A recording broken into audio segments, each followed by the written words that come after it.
Vamos a empezar en un momentito más con nuestro primer panelista, que es Stephen Gates de Invision. Por favor, denle un fuerte aplauso a él.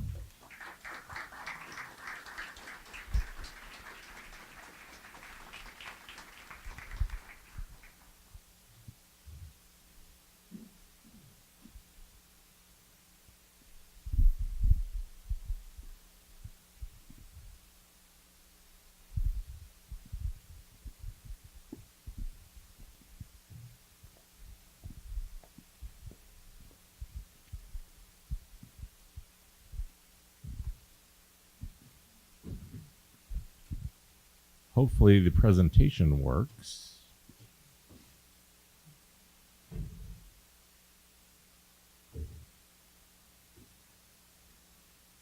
Aha. Aha. Much better. Hola.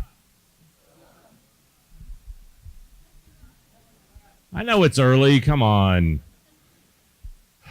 Hi. So my name is Steve Gates. As you can tell, I don't know. I get really tired of like boring photos. I also can't figure out where I'm going to be able to stand up here where I don't stand in front of the screen. So a little bit about me. If you have no idea who I am, why you should care what I'm talking about. So this is where I actually started my design education. So this is me at 2 years old, standing on a printing press that my father used to have in our basement. So we used to go down there and I would like write my own children's stories and we would actually then print them. So as a lot of people will talk about how they're born to be a designer, that's literally true for me. I've done a ton of digital work over the years. I've worked in ad agencies. I worked at Starwood Hotels. I've worked at Citibank. I helped build the Citibanamex team. I've done a ton of work with Apple. I think my work has been in like 10 Apple keynotes, TV commercials, all kinds of stuff. It was nice to have Tim Cook talk nicely about your work. About 2 years ago, I started a podcast because I know what the world needs is another podcast called The Crazy One. And what it is what I want to talk about today, because I think as an industry, I get to travel all over the world talking with creatives, talking about UX, talking about digital. There are so many things that we don't talk about, right? And there are so many things that we need to work on. So I started a podcast to be able to work on that. But 7 months ago, left Citibank to join Invision. And my career has never made any sense. I've gone from ad agencies to hotel companies to banks to a software company. But my title is the head of design transformation, which sounds like something from that HBO show Silicon Valley. We spent about a month trying to figure out what the title is. But what my job is now is that I get paid to travel all over the world, helping companies figure out how do they elevate the impact of design. Because so many companies, I don't care where you are in the world, are struggling with it. So, you know, Invision is a really, really interesting company. So we have no offices. Every single person works remote. Everybody works from home or from a WeWork. So on top of the work that we're doing to build these tools, we're trying to look at working in a completely different way. So it's fantastic for me because I don't care where anybody lives in the world. I just want the best talent on my team. So this is where we started. And a lot of people know us from a few years ago. You know, you use us for doing prototyping. And over the years, so much has changed because I think, you know, we do have what you've seen, what a lot of people know us for. Whenever you build prototypes, whenever you want to show your boss what does a, you know, an app or a website look like, this is what you use. We recently have launched Studio. Studio is a combination of design, animation, and prototyping all in one place, completely free. You can go download it today. But I think, you know, this is how do we really look at doing design really differently. We do a lot of other things. Freehand. This is my favorite tool that nobody knows about. It is a online whiteboard. So if you ever have to do brainstorms with people in different locations, you can't figure out how to do it, you can stick 200 people into this application and all start brainstorming at the same time. Other things, you know, you see design systems are a big part of digital design now. So we've now launched Design System Manager. But enough about all that. But I think these are the companies that I get to work with every day. And what I love to be able to do is to take from working with the best companies in the world and help teach everybody else what are they doing. So I get to work with Google and Apple and Facebook and Nike and you name it, right? Like any brand that's up there is somebody that I'm probably working with. And so what I want to talk about today is a lot of the stuff that I've learned in talking about them. And honestly, it's this question, right? Like, why does my team exist? And I think also for the title of my talk, why is crazy so important? Why is this something that I feel like is really important for everybody? And this is the argument that I continue to make, and this is why I took this job, is that we're in a time right now where all of us, anybody who is creative, whenever I say creative, I don't just mean that you're a designer. If you build anything, we're in a time where you can change business in ways that we have not seen since the Industrial Revolution. The problem is that most of us have no idea how to start doing that. So that's what I really want to talk about today. And, because a lot of it is what gets in the way. And it's been interesting. I've talked to a bunch of people already this morning, and I see this as I go through Mexico, through South America, through Europe, through Asia. There's this big demand.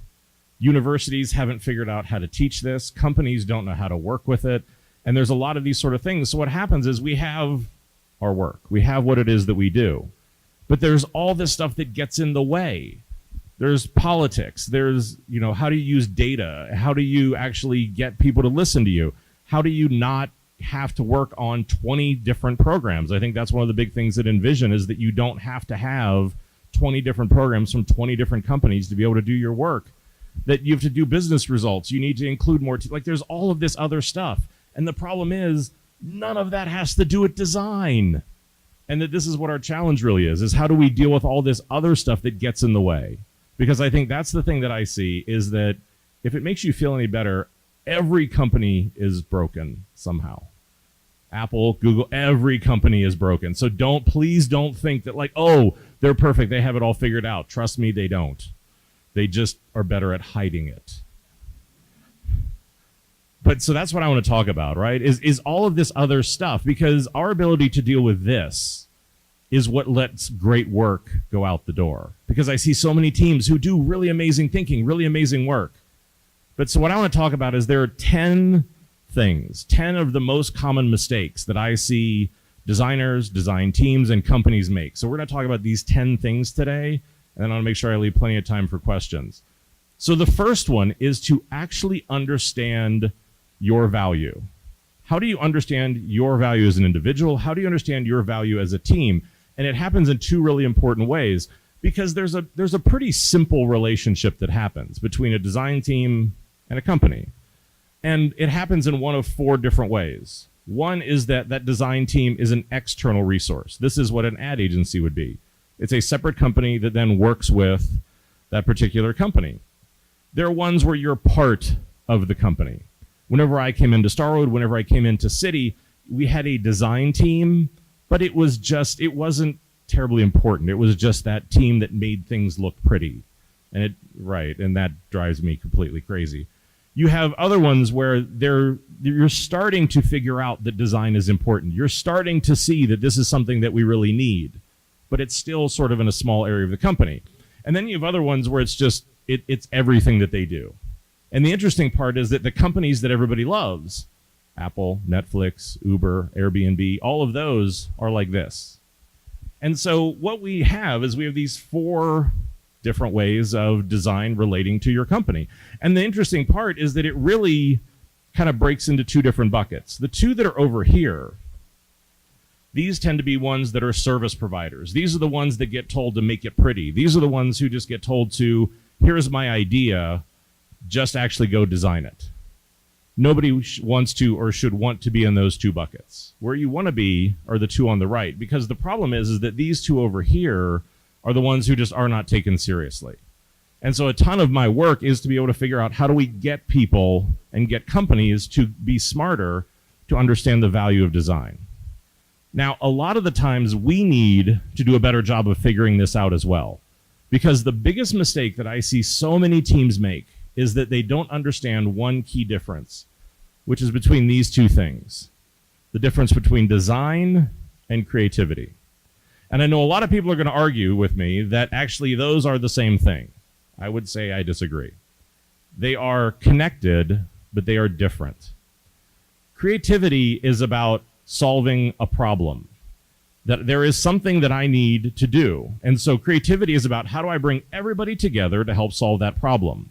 And the interesting thing is that every single person is creative, just everybody forgot.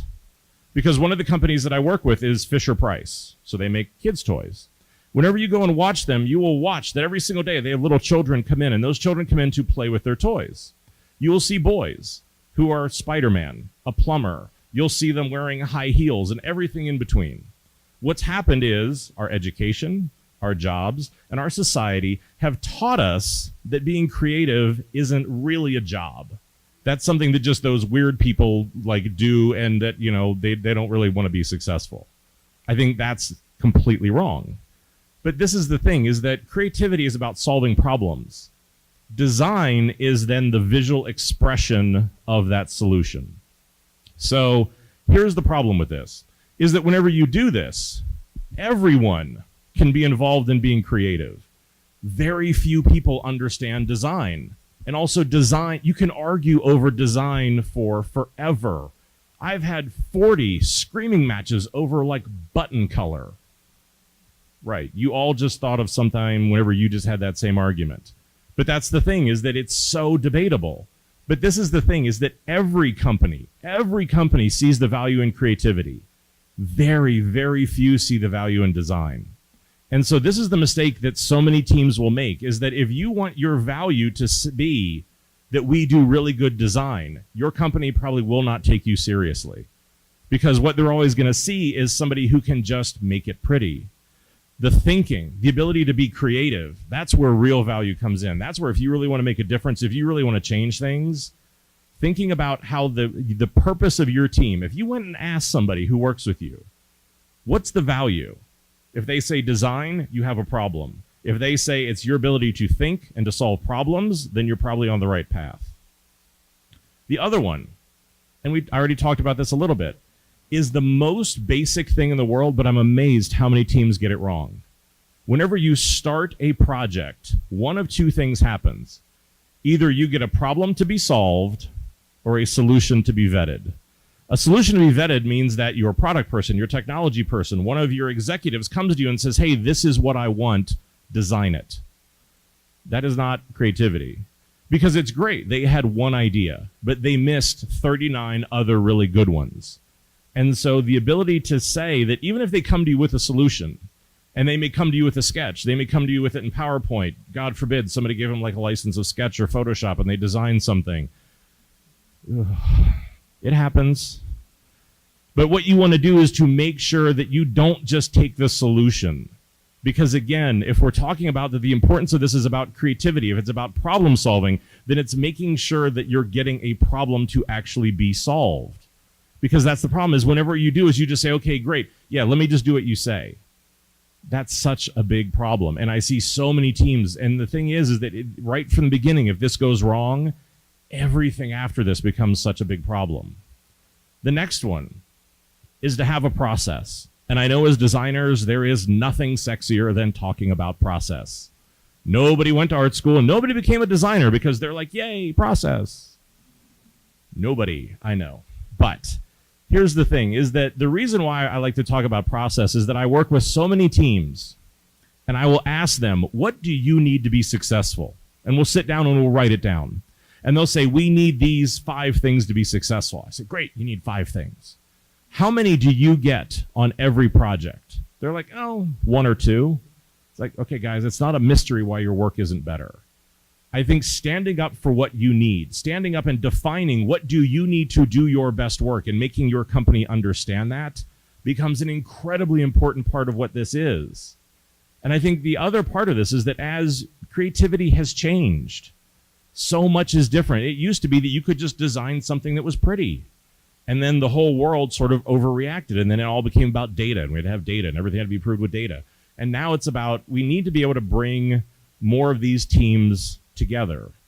Because for me, that's part of what this is that as designers, we need to be inclusive. We need to bring technology and product and executives and all these other people, scary people, into the process And again, I think that's why even at Invision, that's a big part of our tools. Like one of the things that I think is the power of our platform is about every single day, there's about 4.5 million people who are using Invision. Only about 17% of them actually say they're designers. So the ability to actually get people to see your work, to get them to comment on it, to get them to come into that process without losing control of it becomes really important. But this is something where, again, we can't be those people who are like wearing a beret, off doing like a watercolor of our spirit animal, telling like everybody you don't understand what we do. This, again, design needs to answer for something more. Because the thing that you'll find out, and one of the things that I've done over my career is I've studied a ton about the psychology of creativity. How do people actually think? Is that at the end of the day, people will support what they're a part of. Whenever I worked at Citi Banamex, one of the things I looked at was that who is the person we hated the most in the process? And the answer to that every single time was legal. We hated legal. Everybody hated legal. Right. But the thing that I looked at was whenever you looked at what did we do to legal, what we did was that we got a brief. We did a bunch of research. We got a bunch of insights. We came up with a bunch of ideas. We designed a bunch of those. We put them into user testing. We found one that we liked. We showed a bunch of executives. They got very excited. Technology started to develop. And then we said, oh, by the way, we should go show legal. Yeah, okay, so at that point, they can say yes or no, and that's it. As opposed to when you bring them in the beginning, instead of saying, will you approve this, say, okay, this is what I want to do. How can you help me do it? It becomes very different because then they've invested in it, and then they will support what they're a part of. And it was amazing because then all of a sudden, legal became our biggest champions. It was a very banking sort of accomplishment, but we had one flow in part of the app that was 68 form fields long. Right. So in a mobile app, we had something that was 68 form fields long. That alone was just stupid to begin with. But I was told that every one of those we had to have. Nobody, we can't even discuss taking them out. We brought legal in where we launched, we had 5. So again, don't always believe what they tell you and bring people into that process. Another big part of this that I'm amazed at, creativity is not about getting things right. Creativity is about having problems. Because if we're all really being honest, whenever we design, what does our process look like? We come up with a lot of ideas that we really don't like until we find one that we think we can live with, that we will work on long enough until we run out of time, budget, money, or political or like executive patience, that then we will always kind of like say that we really love, put in our portfolio, but every time we look at it, we really think it could have been better. So creativity is about problems. And then this is the thing, is that most people think that creativity shouldn't have problems. I see so many companies, whenever they're designing something, the entire company freaks out whenever they don't get it right. This is something that I'm going to talk about again in a minute. The only difference between failure and learning is how long you wait until you actually show somebody. Because for most things, like if you do it the right way, learning becomes really important. But we need to stop thinking that having problems is a problem. Because what happens is, I see this time and time again, the team will be working on something, it's going really well, that then they have a problem. The good teams come together and say, look, this is a part of the process, and we're going to embrace this and we're going to work on it. The teams that don't do so well do this. Instead of investing in fixing the problem, what they invest in is a lot of emails making sure that everybody knows why it's somebody else's fault. And then, yeah, it's a miracle why this doesn't work. So again, we need to really figure out that we as creatives need to be the ones that help our companies with this. Because if you think about it, we're used to being uncomfortable. We're used to not having the answer. If you look at your product people, your technology people, your executives, they don't have that same sort of thing. It really freaks them out. And that's why it very much becomes about who's to blame. And the thing that I'll tell you, and it may sound a little, maybe it's an interesting analogy. So I've been with my wife for 19 years. We've been married for 15. We've had 2 fights in 15 years, which I know sounds like I did a magic trick, right? So yeah, so you don't even believe me. I just saw that. You don't believe me. We haven't, honestly. And here's the reason why, is because we both know that whenever we disagree on something, it can't be about who's right. Because if one of us is right, that means the other one is wrong.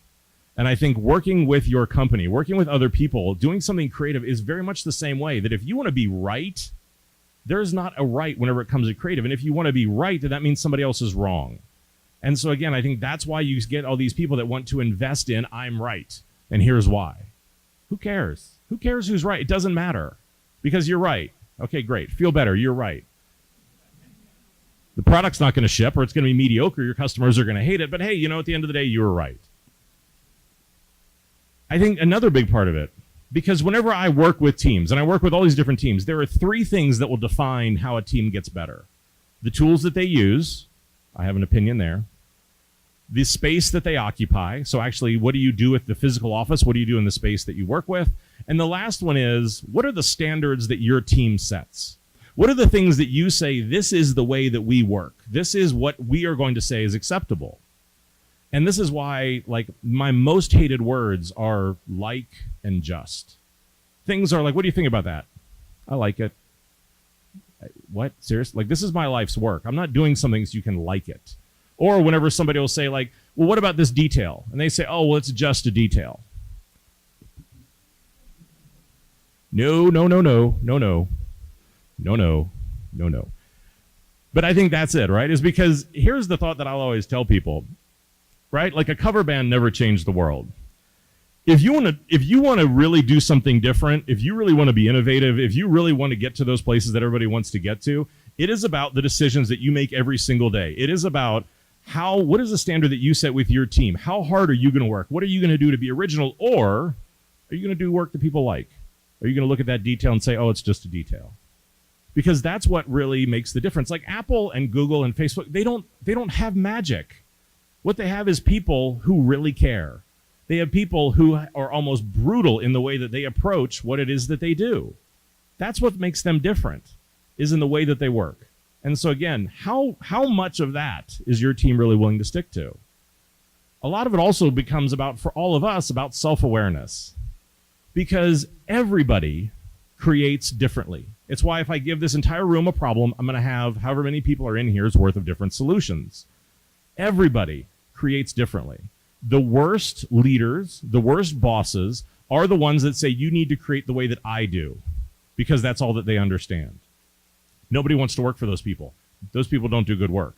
What you need to do is to actually understand that since everyone creates differently, you need to understand how they do that. You need to help nurture that and actually grow it. It's a lot harder to lead. It's a lot harder to coach, but it's something that you've got to do because everybody comes up with ideas very, very differently. And it's really important to understand and acknowledge that. This is why most companies don't know how to work with us, because they're used to hiring accountants or things like that. And you do the same thing and you get the same result. For all of us, it's 2 + 2 = brown. It doesn't make any sense to them. But I think this is why we need to start teaching them about these things. Failure. Huge fan of failure. Huge fan of failure. And like I said, for most companies, they'll fail fast. I don't agree with using the word fail, right? Because fail means that we waited too long to share something, we've spent too much money, we've invested too much, and that whenever something goes wrong, it really goes wrong in a really bad way. But that's the thing is there are 2 parts of this. One is that I can tell you this with absolute certainty, as someone who has actually shipped work into the world that is innovative. If you are not willing to fail, you will never do anything original. Trust me on this. Because, that's one of the other things I hate is when people come into my office and they're like, what about this idea? They're like, oh, this will be our version of another company's experience. Yeah, again, cover band. You have to be willing to fail. But the other thing that you have to look at is how do you actually make failure a part of your culture at your company? One of the things that I used to do with all my teams, I'd have a weekly stand-up every single week, have the whole team together, be a room that would look like this. And I would have something that would be called the belly flop of the week. And what that would be is that I would give a bottle of champagne to the person who would stand up and candidly admit that they fucked up the biggest. And what did they learn from it? Because I had to make it culturally okay for us to learn. It had to be okay for us to be able to make mistakes. It had to be okay for us to talk about it. Because again, what was happening was whenever people were making those mistakes, they were learning, but they were either keeping it to themselves, they were hiding it away, they were ashamed of it. Creativity is not about getting it right. It's about getting it wrong a whole lot. And like I said, that's actually for most people called learning, not failing. Failing means you positioned it wrong. Failing means you're hiding it. Failing means you're waiting too long. Learning means that we share. Learning means that we do it more often. That's the big difference here. That's always the funny part, that like whenever I walk into companies and they'll have those posters from Facebook that'll say like move fast, what was it? Move fast and break things. Great. What nobody knows is, for those of us who have worked with Facebook, about 2 weeks later, that poster got covered up with another one that said slow down and fix your shit. So again, it's about failing, but doing it in a smart way, failing and making it culturally okay, failing so that you're actually sharing this sort of stuff. And the last one for me is this word crazy. I've invested a lot into this word. I've thought about it very, very deliberately, really for this kind of one particular reason, is like normal is boring, right? Like nobody ever remembers normal people. And that's what I always think is so funny, is because everybody's like, oh, I don't want to stand out. Oh, I don't want to be different. But it's like everybody who they love did something different, did something crazy, did something that was really that way. Like stupid. And trust me, the world is full of stupid people. Stupid people are successful because they don't care. They don't have fear. That's why too many creative people, we're too self-aware. We get too hung up on being afraid. We get too hung up on thinking about this stuff. Stupid people don't care. They just go jump off the cliff. Maybe they bounce, maybe they don't. They figure it out. But crazy is what this world needs. Because I think that's the biggest part of this, is that for all of us to make this change, it's not going to be easy. But here's what happens, right? Is that, and I've had this at every company. Whenever I go into them, I'll tell them, like, you're going to hate me for the first year. Can't wait. But here's the thing, right? Because at first, they're going to make fun of you. They're going to tell you that you're crazy, that you're different. They're going to tell you what you're doing isn't going to work. They're going to tell you other people have done this before, and it didn't work. Here's the funny part, though. As soon as it does start to work, as soon as it does start to pay results, as soon as you show them how things can be different, whenever everybody else told them they couldn't, the funny thing is that those same people who made fun of you are going to come back and actually want to work with you for the exact same reason. Because you're the one that's different. You're the one that can think different. You're the one that's willing to take the risk and do something different. It's just getting through that first part, because I see so many creatives who get too self-conscious. So many creatives who are like, well, look, people aren't going to like me. I literally was talking to a leader last week who was like, I'm going to change this company. I'm like, that's great. I talked to them 2 days later. They're like, I tried it and it was hard. Right? If it was easy, everyone would do it. But this is the part about why I talk about crazy. And I think a lot of it for me is also extremely personal, because you may not have noticed, but on this headshot, I'd spent 38 years of my life caring way too much about what people thought about the way that I did things, thinking that I was different, thinking that what I did was wrong, to the point where I've literally marked my body. So on the front of my right arm, I actually literally have the words, "Here's the crazy ones," tattooed on it. Does a great job when you walk into a meeting of really setting the tone for what people are going to work with. The other one is a pencil as a lightning bolt, because one of my mentors would always teach me that leadership is that sometimes you're a lighthouse, sometimes you're a punching bag, and sometimes you're a lightning bolt. The lightning bolt was the part that I liked the best. But for me, it's a reminder every single day to never forget why crazy is important. Because the thing was, the moment that I stopped caring so much about what everybody else thought, the moment that I started listening, the moment that I started to do those things that were different and starting to really push that, all those people who didn't understand why I worked at a hotel company, all those people who made fun of me, all those people who didn't understand what I was doing, all of a sudden saw my work in an Apple commercial. All of a sudden, those same people wanted to know if I was hiring. Because that's the difference, is that the moment whenever you realize you can see the difference you make, it is amazing. But this is why crazy is important. But this is also why I want to talk about it. Where I've ended up is not, there's been a journey that has been so hard. And again, I think that's why for me, doing things like the podcast, doing things like that to share that this is not easy. It's something that we all go through. We all struggle with that insecurity. We all struggle with confidence. We all try to figure out how are we to be happy. We all try to figure out, is what we doing good enough? Because that's the problem.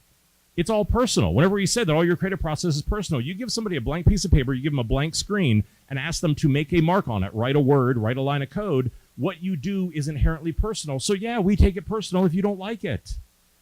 But that's definitely a part of the process. So where do you start? And the thing that I'll tell a lot of people is, like, if you want to become more creative, you want to be a better leader, you want to start to change something. And again, maybe this sounds a little bit strange. Maybe I'm a bit more of a romantic. Change is like falling in love. Because again, I can't tell you the moment that I fell in love with my wife. I can tell you that it was a lot of little things that added up to something really big. If you want to go back and change yourself, you want to go back and change your team, you want to go back and change anything else, it's that exact same thing. It's not about making a big speech. It's not about having some big presentation. It's not about this sort of like big moment like you see in the movies, like they're all going to carry you out on their shoulders or something. That's not what this is. It's what you do every single day, every single meeting, every single decision. It's all those little things that add up to something big. Because I always say, for a lot of people, it's like going on a diet. If all of a sudden you're like, I'm going to cut out 12 different things, and a week later you're eating those same 12 things. What are the sustainable changes? What are the things that you're going to do over time that is going to add up to that? Because here's what I'm going to want you to do. Figure out the one thing you want to start with. The one thing with yourself, the one thing with your team, the one thing with your company. Write it down on a sticky note. Put it on your monitor. Put it on your bathroom mirror. Put it someplace where you can see it every single day. So that every single day you have to get up and look yourself in the mirror and say, am I working on this, yes or no? Because again, that's what crazy is. Crazy is the ability to work on this sort of stuff when you don't know if it's really going to make the difference, when you aren't sure if it's really going to pay off. Because if you did, it's easy and everybody would do it. But find that one thing and write it down and work on it until you do it. And then find another one and put another sticky note up there and keep doing that. And then look back in 3 months, 6 months, 1 year, and it's amazing what the change will be. But you've got to start someplace, because if you're going to sit around and wait for somebody else to do it, because I can tell you this, absolutely. You're going to come here, you're going to take a lot of notes. You're going to talk to a lot of people, you're going to get really inspired, and you're going to go back and you're going to do one of two things. Either you're going to go back and you're going to start making changes, or you're going to go back and you're going to start making excuses about why it's too hard. And I see this time after time whenever I speak at these events, and people come up to me and they're all excited. They're like, this is fantastic. I'm going to go change my company. I'm so excited. And I go back to that event a year later and they try to sneak out the back of the room. And I find them. I see you. But that's the thing, right? Because they didn't make those changes. They decided it was too hard and the excuses won. But that's the other thing that I'll tell you. Nothing that I talked about here is rocket science. There's nothing that I said that you don't know. There's nothing that I said that you aren't aware of. This isn't that somehow I'm smarter than everybody else. This isn't somehow that, again, you need to be able to come together. This is all stuff that you know. What it is that how do you find that discipline and that belief to actually start doing it? Because that's what makes the difference. That's what really is going to elevate us as a craft. And I think also the ability to come together and talk about this. We need, as an industry, need to learn to be a lot more honest. One of the things that I hate the most is whenever I do a talk like this, people come up to me afterwards like, that was so fantastic. It's so great that you were so honest. Seriously? Like, that's, okay, if that's different than what is going on in the rest of your world, we need to have a serious conversation about that. Because the problem that we do too much is that we love the beginning and we love the end. We love the two guys in the garage who started the company. And then we love the stuff we can put on Pinterest and Dribbble. Everything else in the middle, we don't want to talk about. It's ugly. It's messy. Don't like it. But that's the stuff we need to start talking about way more. And we need to be a lot more honest about, because that's how we're going to help each other. Like, I mean, I joke this year, we all should have, for Halloween, we all should have gone as the people we pretend to be on social media. Because that's the thing, is that we need to be more honest. Because the biggest piece of advice I can ever give you is this. Success is a choice. People come up to me like, oh, you're so lucky you work with Apple. Oh, you're so lucky you've done this stuff. Oh, you're so lucky you're at Invision. Yeah, I'm sorry. Screw that. Luck has had nothing to do with my career. Every single day, it's the choices you make. Every single day, it's about what are you going to do to be a success and to make those changes, or what are the things that you're going to do to feed the excuses. And so, again, I think that's the thing that I want to leave you with, is that with all of this, whenever you sit here, whenever you learn, when you talk to people, when you get inspired by it, go back and do something about it. Because the world needs a hell of a lot more crazy. We need more people who are going to stand up and say, I want to be different, to say that I want to change the status quo, and I want to do those sort of things. And I think for me, I've got 70 episodes that are out there. I checked this morning. It actually is on the Mexican iTunes store, so you actually can go and download it. I think that from Invision, we are absolutely here to help.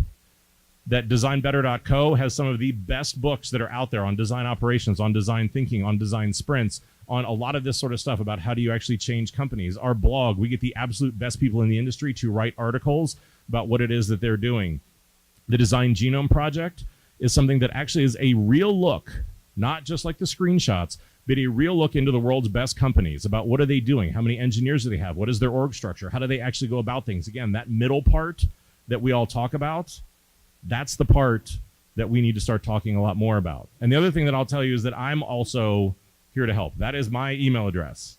If there is something that you are struggling with, if there is something that you are unsure about, reach out to me on Twitter, reach out to me on LinkedIn, send me an email, do whatever it is. I will do whatever it is that I need to do, because again, this is why I've taken this job, is to help us as an industry figure this stuff out.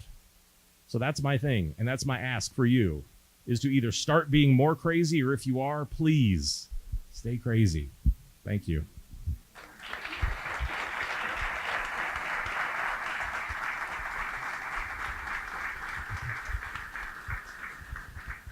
Thank you very much, Stephen. Well, I believe I will give 5 minutes for questions.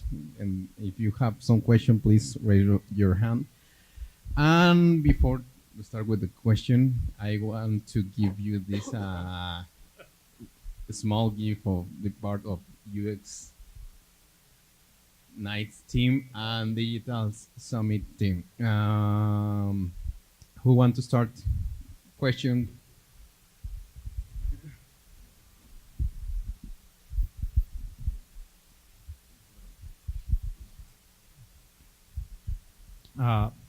What is the motive behind creating Studio, having all of these other competitors of design software and whatever? What was that made Invision create something like Studio? So the question was, why did we design Studio? So I think with Studio, what we've seen is we see some programs that do design well, we see some programs that do prototyping, we see some programs that do animation. And I think what we weren't seeing was one platform that could do it really well. I think, as we've announced, we wanted to also create something that could have an app store that would sit on top of it. So we've announced Google and Salesforce, and we have an open API where you can actually go and develop your own plugins to sit in on top of it. But I think it was really, again, that, we would see that it would work really well, but you'd have to do it in 3 or 4 different programs. And I think, for us, it really is about how do you create a connected workflow. So starting with something like Freehand, where it's about sketching, all the way through on Inspect, where it's about delivery. I don't need to go work with 10 different vendors. I don't need to be able to go do those sort of things. So I think, for Studio, that was really the intent, was because, in a lot of cases, that even as a designer, that's where I would struggle. Whereas how do I create, if it's going to be more than just clicking between 2 screens, how do I create more complicated animations? How do I get my developers and engineers to understand what that looks like? So for us, it was really about looking at how do we combine those 3 into one sort of space. Otra pregunta. No sean tímidos. Por allá, ¿no?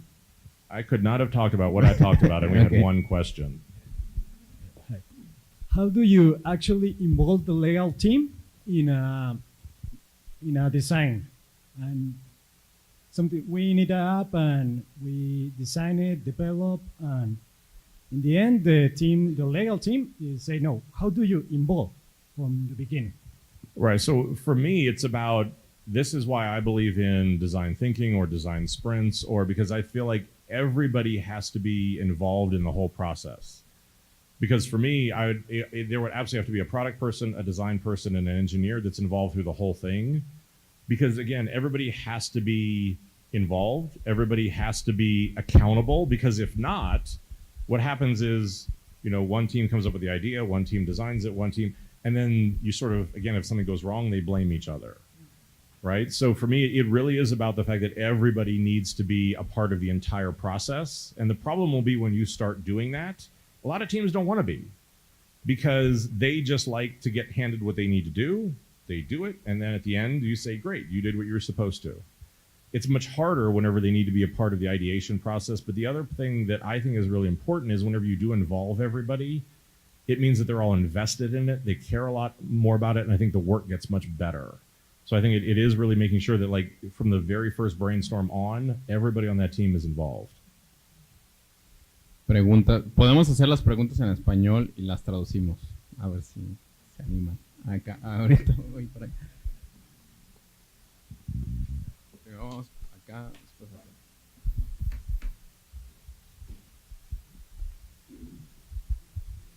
Hey, so regarding the crazy idea of being crazy, if you are not crazy, how can you become crazy? And is there a limit where you should not pass like So here's the thing I would say. Everybody's crazy. Don't tell me you're not crazy, right? Like there's something that you've thought about. There's something at your company that you hate. There's something about your team that you wish was better. There's some idea that you've had that little voice inside of you says, don't say that, people are going to make fun of you. Don't say that, it's going to be too hard, right? You have to be careful because sometimes that, you should listen to that voice sometimes. But I think that's the thing is to look at, and I'll do this with a lot of teams. Like I was working with a team at Google not too long ago. And one of the things that I told them about being crazy was we talked for an hour. And the one thing that really struck me was they never would talk about the people they worked with by their name. They would talk about them by their title. This person was a vice president. This person was a senior vice president. And I said, so here's the crazy thing that you need to do. Next time you actually do a brainstorm, you make everybody leave your title at the door. Everybody's equal, right? So I think that in a lot of cases, crazy doesn't have to be like dyeing your hair pink or getting a mohawk or, doing things like that, right?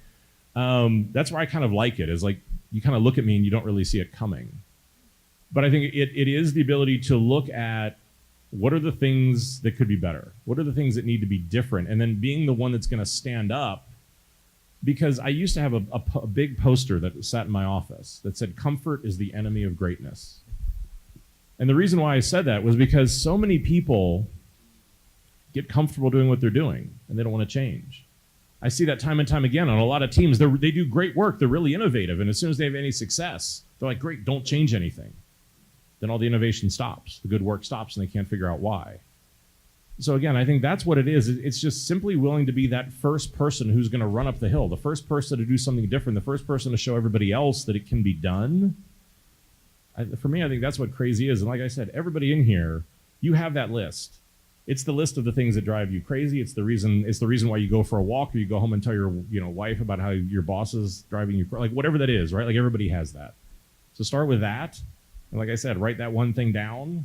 Then pretty soon, like I said, just because you want to do it different, they'll call you crazy. Vamos a ir allá atrás y después por acá con las otras dos personas que me dijeron que querían pregunta y después contigo.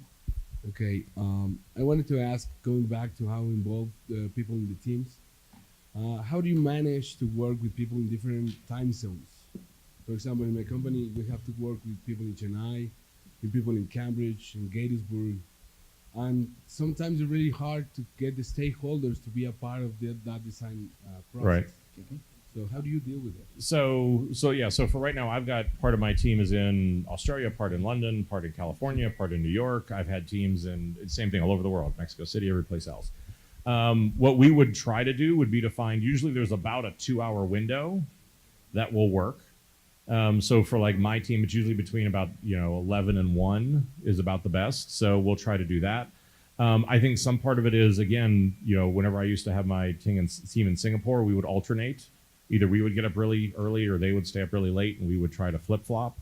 I think doing things over conference calls, video call, and record them because is a really big one as well. Because again, our entire company is completely distributed. Not everybody can make it to every meeting. My team is having meetings today I'm not a part of. I think we use Zoom. I think Zoom is a great technology. You can get a plugin for Zoom called Chorus.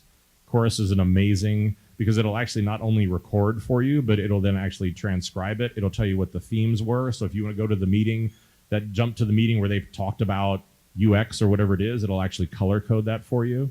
I think a lot of it is, for me, is also really investing in online cloud tools. So something like Freehand. Freehand for me was really important because I used to think I was really good at working with remote teams. I really was not. Because what we would do is we would have a brainstorm and the team in New York would have a big whiteboard and we would write on there and everybody else could contribute if they wanted to. They didn't. And so what it ended up being was we had a big whiteboard and it said, do not erase across the top, and everybody took photos of it with their phone, and then somebody erased it and nobody else could participate, right? Something like Freehand lets you be able to do that, but do it online, so that if that other team couldn't participate, you can go back and walk them through it.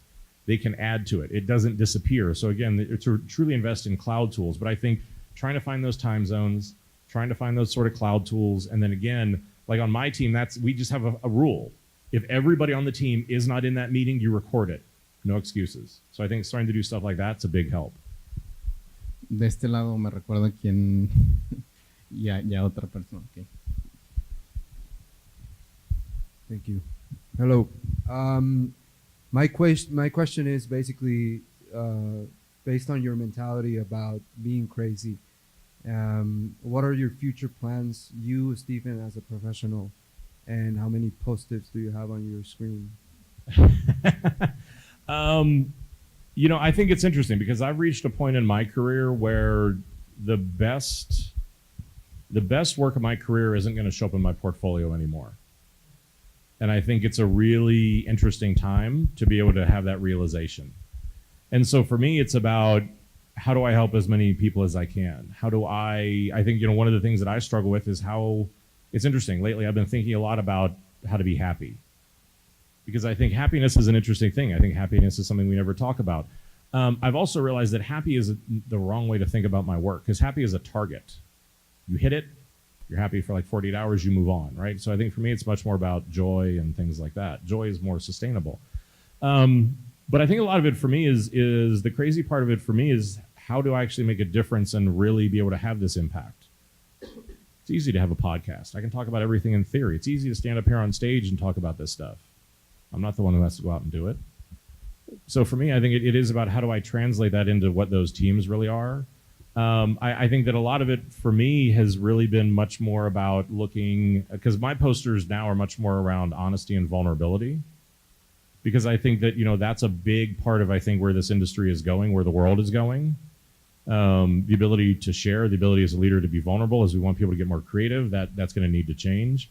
So again, I think those are a lot of the things that I sort of struggle with, is that it's easy to talk about everything in theory. Whenever I need to sit down with the team, whenever you need to help it, whenever I need to give people tools, like how do I really have that impact at scale? And I think, you know, the other part of it for me is, on the one hand, you know, how do I answer the emails? How do I help those people who are struggling?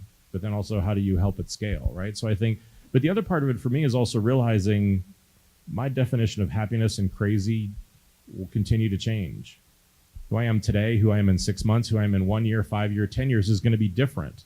So for me, it's also about how do I keep having that conversation with myself and figuring that out whenever my definition of happy is going to change, because it's not doing design anymore. Doesn't mean I'm not involved in it, but it's about trusting other people and empowering them. So again, I think for me, it's a lot about just developing that conversation to figure it out and know that whatever the answer is today won't be the answer in 6 months. Hi, Steven. Oh, hello. Sorry, I keep feeling like I'm going to fall through this stage. No worries. So what does success look like as head of digital transformation at Invision, and how other companies can follow that track? For me, success means that the design team matters. That the design team isn't just making it pretty. The design team isn't just doing designs. It's that companies see that design, like the worst part of design thinking and design sprints and all that stuff is the name. That it has the word design in it, because everybody's like, oh, I have to be a designer. No, you don't. I think that for me, it's getting people to have a designer's mindset, to be curious, to be empathetic, to understand, like, it's crazy that I have to go to these companies and say, hey, you know those people who buy your product? Yeah, maybe you should go talk to them and decide what they actually want. And to stop this fight between a product owner or some executive saying what the customer wants. Because I think that, you know, a big part of my job is executive hysteria management, where there's some CEO or CMO who said something and then all the team runs around doing it and sort of reintroducing them to their customers. But I think, you know, success for me is also getting Invision to be a partner to everybody, not a vendor. The world is full of software tools, design tools, right? The world is full of information and design thinking and methodologies and all that sort of stuff, right? What the world is not full of are people that are there to help and people who can partner and to help companies figure out how do you put all that together. Because like I said, you name the company that you probably love, I guarantee you I'm probably working with them because somehow they're broken. And so for me, the ability to have design matter, to not have this be a moment in time that was like, oh yeah, remember whenever design was cool? No, it's like it's whenever this is just the way business is being done, and that everybody sees the value in that, not just us. And I think for me that was why I took this leap. That was why I created this team and did all that stuff, was because I think that success, and there are so few people who I think are doing it to make those designers better. So many other people come in and they want to replace them. They want to do their work. They want to do those sort of things. I don't. I just want to come in and make the people that are there better, because I really think that those are the ones that are the smart ones and the ones who can be crazy and really be effective. That was a really long answer. Hey, how are you? I have this question related to what you were talking about in how our role becomes more integral, and it's not just like, okay, I want to make this look nice or something like this. So it's like two questions. How do you see that evolving in time in terms of the role as a designer? And then on the other hand, most of the things that we do are related to business, making money, making profit, and in general, making changes within interfaces. So how do you see that evolving also in terms of social impact? Well, so I think that the role of the designer has changed, because it used to be that we could design this one pixel perfect comp, and that looked great, and that was what it was. Like when we went from pixels to percentages, everything changed. Because then we stopped designing comps and we started designing systems. And then in a lot of designers, we've had to learn how to become product designers, because we now need to design things that actually have business impact. As I will argue with a lot of companies, design without impact is called art, right? So I think that for what we need to do is we need to do that. It comes with a lot of different challenges. I think, on the one hand, it still needs to be beautiful and elegant and simple and a lot of those sort of things. And we have to be the people that fight for that, absolutely. We have to be able to get the companies to understand that data is a point of reference, not the point of reference, because too many companies have gotten a little bit too lazy and they just want to do whatever the data tells them.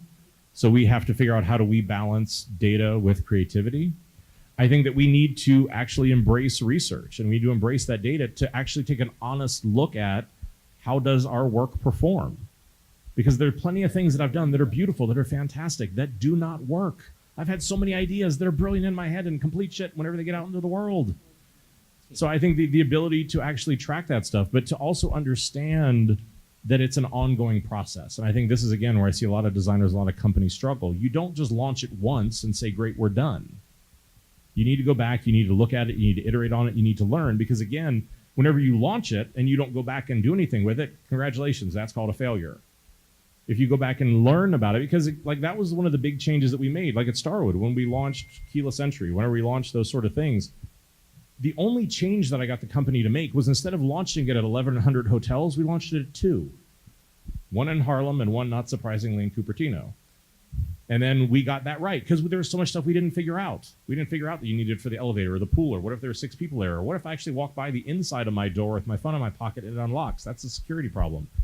We did 2, then we did 10, then we did 100, then we did 1,000.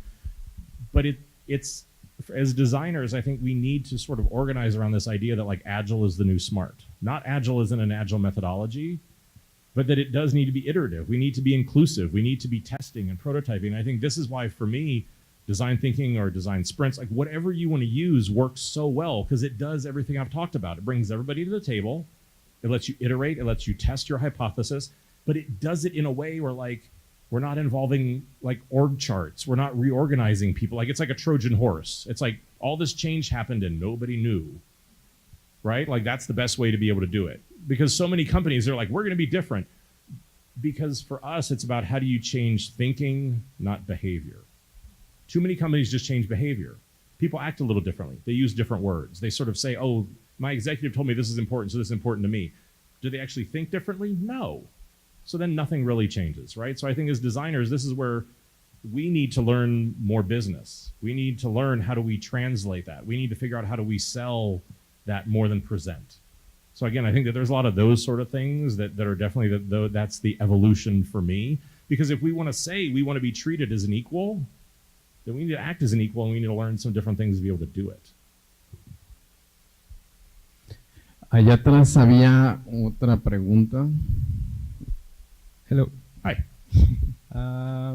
My question is, how do you get with to the problem to be solved when you get as a request like, hey, I need you to reduce the scroll in this page, and you get the solution directly. Right. Well, so I guess what I would start with is, so first off, it's not saying no. So it's not saying I don't agree that we need to reduce the scroll. What I want to be able to look at is I want to start to be able to look at the metrics, to be able to see, is it that people aren't getting to the content at the bottom of the page? If I move that content to the top of the page and people still don't click on it, it's a content problem, it's not a scroll problem. So again, I think that there's a lot of just simply not taking it at face value and to be able to back it out and to say, yes, we can design a shorter page. But let's also look at rearranging the content a little bit differently. Let's look at how do we make things where it's not just content I consume, but maybe I interact with it so the scroll fatigue is a little bit less. So it's taking what they've said, because what you want to make sure is that people feel like they've been heard. Because if your answer is just no, then again, that gets into I'm right, you're wrong. What I will say is that, yes, that's one possible problem.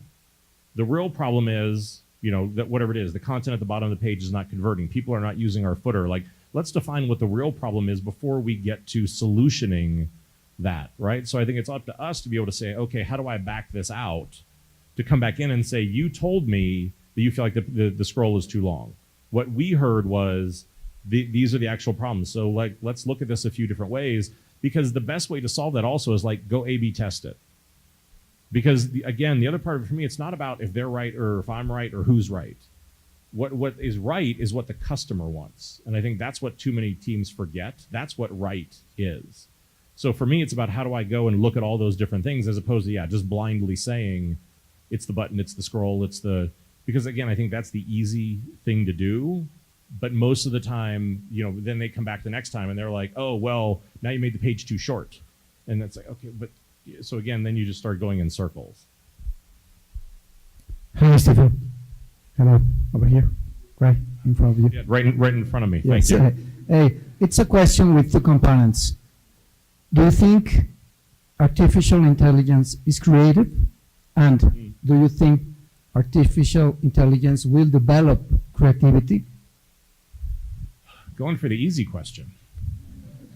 It was interesting. I just was talking with a woman who's a Google fellow. I teach at MIT, who actually who has created a robot that will draw with her, so that she draws and the robot will actually sort of create alongside her. I think it's really interesting. I think right now, for everything that I'm seeing in artificial intelligence, I think it's good at mimicry. I think it's good at doing things like that. I worked with IBM, with Watson. They had a fascinating project I helped them work on where you could give Watson these crazy ingredients for food, chef, and then it would come up with recipes that were supposed to be good. Some were great, some were a complete dumpster fire. But I think in a lot of cases, it's still just mimicking. So it had gone out and looked at every cookbook that was out there. It had looked at, and again, I think you see, and again, I'm not that purist. You see what Adobe's doing with Sensei. You see other things like that, where I think, there are interesting technologies that are out there. You see what's happening with chatbots. You see things like that. I think that the problem with mimicry for me is that it goes back to that Henry Ford quote about if you would have asked people what they wanted whenever he made the car, he'd have built a faster horse. I think there's a little bit of that, right? How does AI not just get us a faster horse? And I think at the point whenever it's able to truly create and do something different, do I think it could get there? Sure, I've watched Black Mirror, right? We've all seen that. I think that, I definitely think it's going to become a part of design. I definitely think it's going to become a part of how do you automate some of what we do. But I think that, the human factor, the fact that people are weird, is still going to be part of the process, right? Because I think trying to figure out what a consumer wants, what's going to activate them, how do you do something different, that pattern is still really hard to get to, right? So again, I think that it definitely has a role. It's definitely going to become part of what we do, but it's still trying to figure out, because for me, it's always about what's the value proposition. You've even seen with all the voice assistants, with Alexa, it's like virtual reality. Virtual reality has been the next big thing for 40 years. I remember Lawnmower Man. Go look at those graphics. Tell me how that worked out, right? But I think that there is something about, until the consumer sees the value in it, until we can really see how it makes a difference, you have a hard time getting to mass adoption. So like I said, I think it definitely is something to keep an eye on. But for right now, I see it as a bit more of an assistant than as a driver. But we'll see if that changes. Vamos a una última pregunta. ¿Quién quiere? Una última pregunta acá a la persona. Si quieren preguntarle más cosas. There's a really long 5 minutes, too. I also will hang around after this for a while, too, to answer whatever any questions people have. Yes, sir. Hi. Just out of curiosity, Do you remember that Apple ad that ran something like, "Here's to the crazy ones, the misfits, the rebels, the Oh, yeah. troublemakers"? Were you inspired by that, or you were the inspiration for that whole campaign? I was in. So the funny part is, in true Steve Jobs fashion, Steve Jobs actually didn't write that. That's from a Jack Kerouac poem. Everybody just thinks Steve wrote it. No, it was, and I think that's literally where the first line came from. Is the first line of that Think Different campaign is "Here's to the crazy ones," because I was always drawn back to it, and it's funny. I think like when I go to Apple, I always wear long sleeves. Like I didn't get it to be like a fanboy. I didn't get it because I'm like, I love Apple. Like, I mean, look, I've done a lot of work with them over the years. They've influenced a huge part of my career, and I've been incredibly lucky about that. But I think for me, it was just the spirit of it.